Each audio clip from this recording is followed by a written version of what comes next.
Hello, I'm Don Hammock, Sports Information Director at Mississippi Gulf Coast Community College. Thank you for joining us for an episode of Bulldog Blitz. A little disappointing tonight here at A.L. Mann Memorial Stadium, where the number 4 Bulldogs lost 28-23 to Co-Lin. Never a normal game when you play the Wolfpack. We'll take a look at some highlights while we talk with head coach Jack Wright about the game.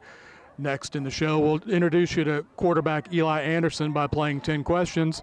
And our third segment has Bob Keller, the head coach of the Gulf Coast baseball team. We'll take a look at his 2024 Bulldogs and how they're shaping up during fall ball. Stick around. Here on the field with head coach Jack Wright. Jack, a disappointing evening tonight. I'm sure you guys had some chances and in the end just couldn't cash in enough of them. That's right. We just didn't make the plays at the right time. They did and we didn't. You guys faced some adversity late and put up a big rally. What does that say about your team? Our kids are unreal. We never felt like we were going to quit on the sideline. There was nothing anybody was saying negative on the sideline. It was just, we just need to keep playing and something's going to go our way. It kind of did at the end and just wasn't enough.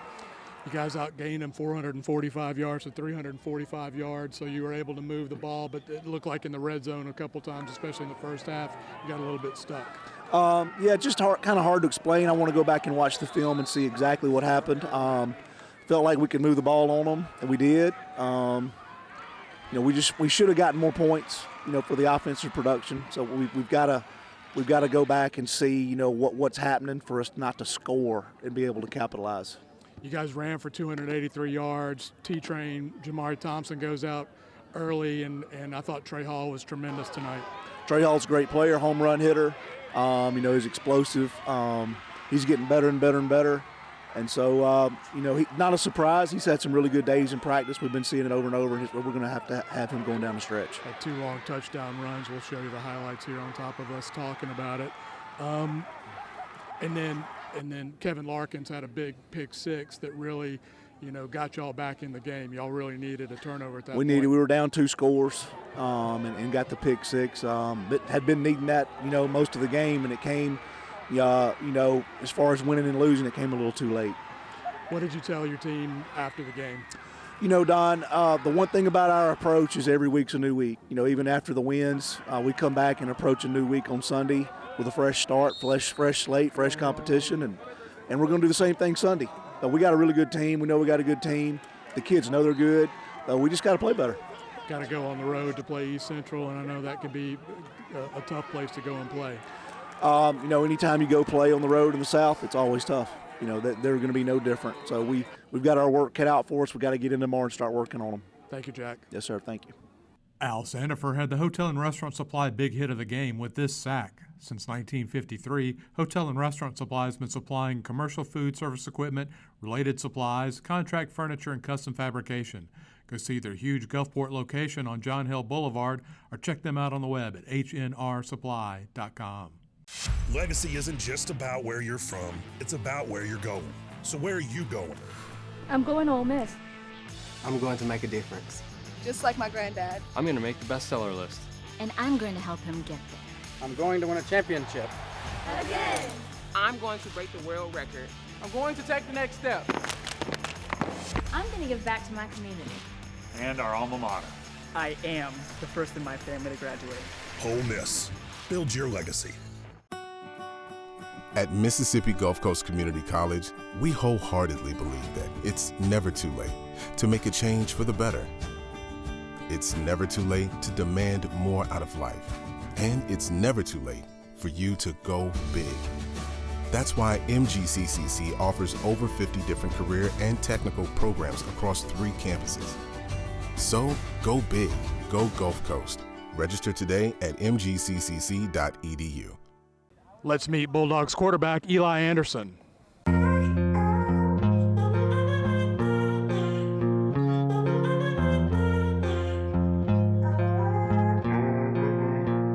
My name's Eli Anderson. I'm from Philadelphia, Mississippi. You know, Philadelphia's a small town, you know, big Friday night football town, so it was good growing up in that environment, but just a good old backwoods small town.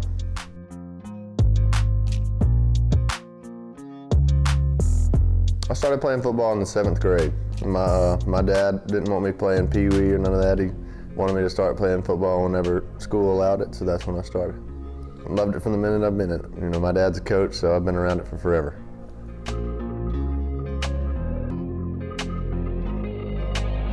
It's the only game where you can go out and just physically abuse people with no consequences, you know. It takes a man to play football, and you gotta have a little something about you.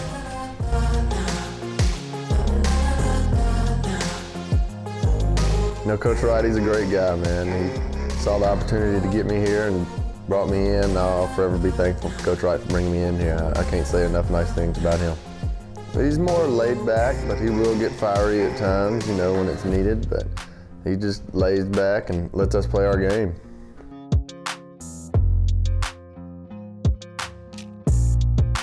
Favorite athlete's got to be Tom Brady. You know, he's just the guy that never quit.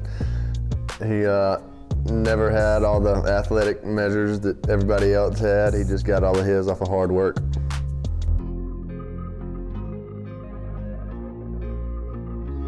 I'm really good at working on stuff, like with cars, and just if something breaks down at the house, I can fix it. You know, pretty good little handyman, I guess you could say.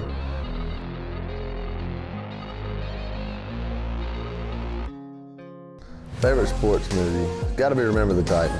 Remember the Titans is always going to be top of my list. You know, two different groups of people coming in to play for one and winning it. You know, it's basically about how football is every day here.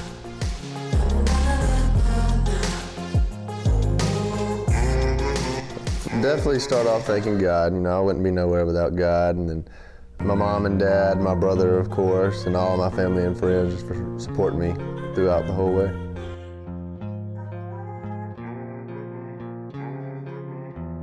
Michael Jordan. Michael Jordan would be my first guess. That man's mentality was like no other. I just want to pick his brain a little bit about how he did it and what all he did.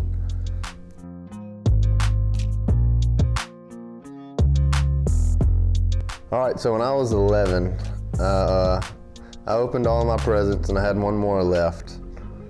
And I open it up thinking it's got to be a pair of boots, and it is 2 milk jugs for cows, and it says look outside, and I had 2 baby cows out in a trailer out in the front yard.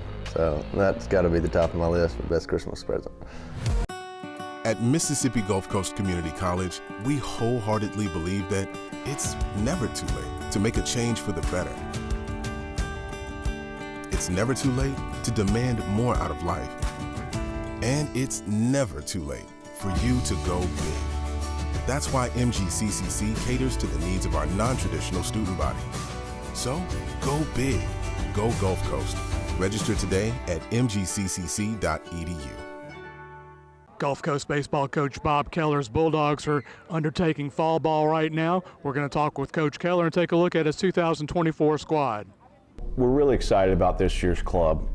We returned 22. We have 22 sophomores, and so I'm very excited about the older group, especially offensively, positionally on the field, with our hitting core. While we have a big loss in Sean Smith, DJ Walker, a few other guys, but moving forward, I really like the athletic replacements that Coach Allen, Coach McCall, myself have gone out and put on the field. So very excited about the offensive piece that we see so far. It's early in fall, and there's some guys that are still nicked up, but for the most part, really excited about our veteran group there. From a pitching standpoint, this is an area that we really tried to address in the offseason and starting last year with the new group. And we've got some key pieces back with Blake King, Adrian Bird. You know, Cade Madison was hurt last year, and so now we look forward to seeing these guys completely healthy. And while we've also added a few pieces. We've added Brennan Jones, transfer coming over. We've got, Brody Swindle, we're looking for big things too. He's a little nicked up right now, but we feel like he's going to have big things and be fine for us. So we feel like we've also added some transfers, some new guys in. So it's early in the fall, but we've got some sophomores that we're really excited about, and some new freshmen too. So we're also hoping guys like Tyler Gunner's got a really big fastball, can turn the corner for us. Well, obviously every year the goal is to get to the postseason to win a championship. We need to show great strides and great improvement this year. And I think, once again, that starts on the mound. We want to win. Winning's what we're here to do. We want to win this conference and win a championship and move on and go really deep in the postseason. Ideally that ends with a World Series in Enid. We talk about our process a lot and what we got to do daily, and so right now we're working through fall ball and identifying our guys, where they fit, their best roles, their best positions. Are they better as relievers or are they better as starters? So that's why we play a full fall schedule. It's been exciting to see so far. Obviously, from a pitching standpoint, we return some good guys. I'll start with Blake King, had a really good year, served in the 1 and 2 hole for us. Brody Swindle. Cade Madison is back, who had a freak injury last year off the field, and so we feel like he's been up to 90-91, and he's drawn a lot of Division I interest. So those top three there with Adrian Bird, Blake King, Cade Madison, you throw in a healthy Brody Swindle, and you've got a pretty good core to start with. You got Tyler Gunner, and then I really like Brennan Jones. We have a freshman, Zach Hessler, coming from he was a post-grad out of Florida. Brennan Hessler's a big, stocky right-hander, can run up there in the low 90s. And we've got some horses on the mound. I feel like we've got more depth there. We've added in a transfer in Garrett Connor from South Alabama. Garrett's a left-handed pitcher who can run it up in the low 90s right now, and so we're bringing him along in the fall. We look to see big things from him as well. Our catching core, again, super excited, and I like the balance that we have here. We have two sophomores who've returned, both in Ty Mancha and Jaden Mark. Jaden's local product out of Petal High School, who can play some first base. Ty can also play some first base. He can play on the infield a little bit too. So I really, really like that, because what we have is we've got two left-handed hitters. We have a freshman in Seth Sterling. Seth's coming over to us from Warren Central, big, stocky, left-handed hitter with some power. He's had a really good fall for us. Really, really excited about him. And then Clay Freifogel, who just brings an element of that George County toughness to us. And so we have some real depth there. There could be a challenge to find some other places on the field for those guys to play, because they all really, really swing the bat well. So from an offensive standpoint and a defensive standpoint, our catching depth is even deeper than last year. I feel like we had 2 to 3 strong last year, but this year we've got 4 guys, and 2 of them are left-handed hitters. So the coaching staff, credit to them, they've done a really nice job in creating balance behind the plate. Taking you around the horn, starting at first base, we got a couple guys that are some options there with Jaden Mark, Jeremiah Newman.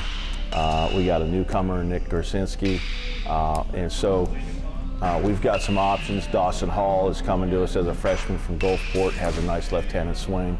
And then you move over to second base, you have Blake Roberts, who's a returner, Cannon Varndo, who's a returner. So we've gotten great production, kind of platooning those guys over at second base. And then at shortstop, you'll see a familiar face in Mark Stevens out of Alabama. Mark has recently committed to Campbell University, Division I, so we're proud of that. And Mark is obviously one of our leaders on the infield, but he'll also be pushed by Landon Holloman.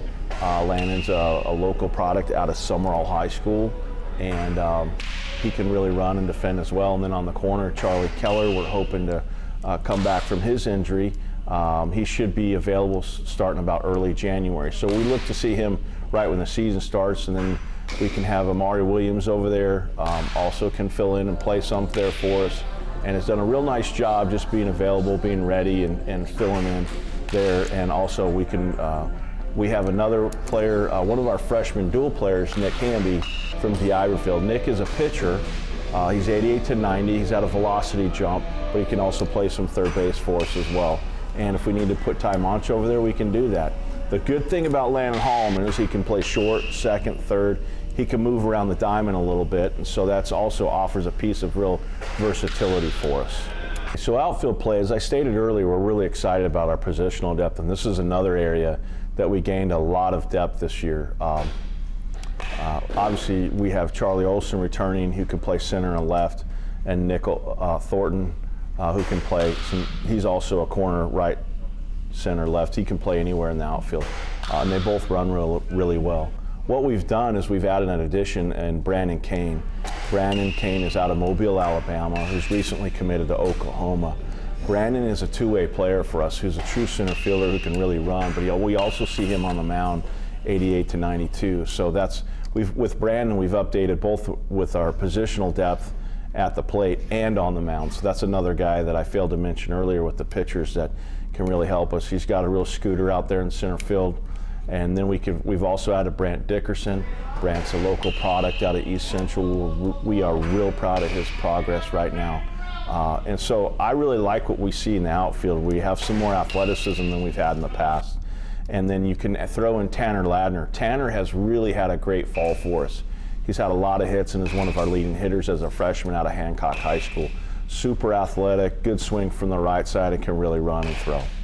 This conference is very competitive, and really you finish in the top 4 in this conference, you got a chance to go to the World Series. And so, East Central made a lot of noise last year, went to the World Series, but you have your traditional, your Pro Rivers, Joneses, East Central. There's not a team in here that's not tough. Southwest has improved.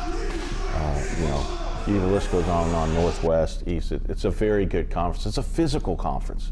So there's a lot of offense in this league, and what the difference is how are you, how deep are you, how much quality do you have on the mound, and I think that's where the ground can be made up. I have returning for his third year, Zach Allen. Coach Allen's our third base coach, recruiting coordinator, does a really nice job with our infielders and hitters. And then back for his second season is Andy McCall. Andy came to us from Spring Hill, and he really helps us a lot with our out-of-state recruiting, our longer trips. Does a nice job with our outfielders and our catchers, and has really fit in great, the three of us. We feel like this is a really good mesh group of guys. I'm very fortunate to have who I have. On our facilities, we were the lucky recipients of some really good upgrades to the place. We had a new full turf field, full turf 4-cage indoor batting cage, weight room. So we feel like we've got everything to offer for any recruit, any player who might be interested in coming to Gulf Coast. The thing about it is what makes it even special is that the people inside of it are just as great. And to me, that's just such a winning combination. I think we should be able to do good things. And this being our first year that this is the full team is our team. Not to say that the players in the past weren't great and that we didn't love them and they weren't good, but we really feel like now that we've had at least one summer to recruit to the facility and to the whole Gulf Coast mindset and everything we got going here academically and athletically, that it's just a winning combination. We're very fortunate to have what we have.